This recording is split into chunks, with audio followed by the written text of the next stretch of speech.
नमस्कार मंडळी, मी स्नेहा तुमच्यासाठी एक नवीन व्हिडिओ घेऊन आली आहे।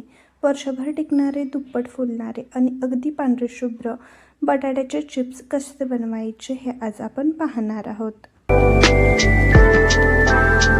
चिप्ससाठी नेहमी मोठे आणि कडक बटाटे निवडावेत, यामुळे चिप्स मोठे आणि छान पडतात।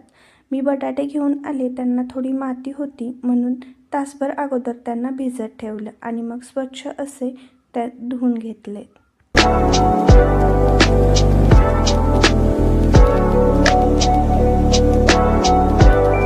आता बटाटे तर आपले स्वच्छ धुवून घेतलेत, इथं मी सोलतीये। काही जण सोलतात किंवा काही जण साली सकटच चिप्स करतात।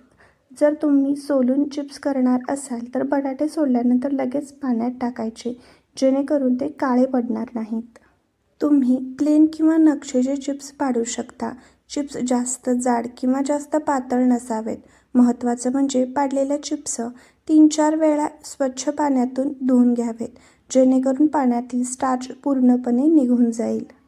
हे चिप्स मला दुसरे दिवशी करायचे होते, त्यामुळे मी रात्री अर्धी तयारी याची करून ठेवली होती। स्वच्छ पाण्यातून धुवून घेतल्यानंतर रात्रभर त्याला पुन्हा पाण्यात घालून ठेवलं होतं, तेव्हा त्याच्यात तुरटी फिरवून ठेवली।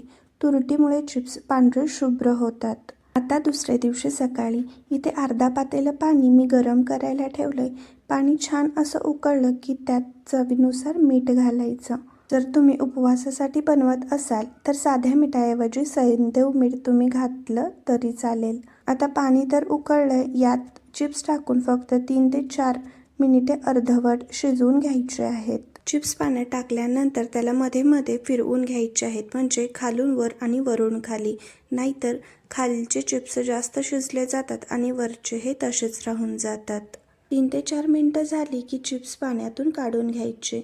जर कळत नसेल तर नख जाईल इतकं जरी शिजवून घेतलं तरी चालेल।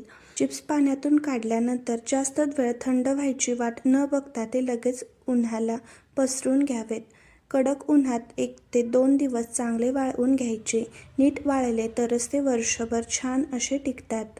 तर आजचा व्हिडिओ कसा वाटला हे नक्की सांगा। व्हिडिओ आवडला असेल तर लाईक करा आणि चॅनलला सबस्क्राईब करायला विसरू नका।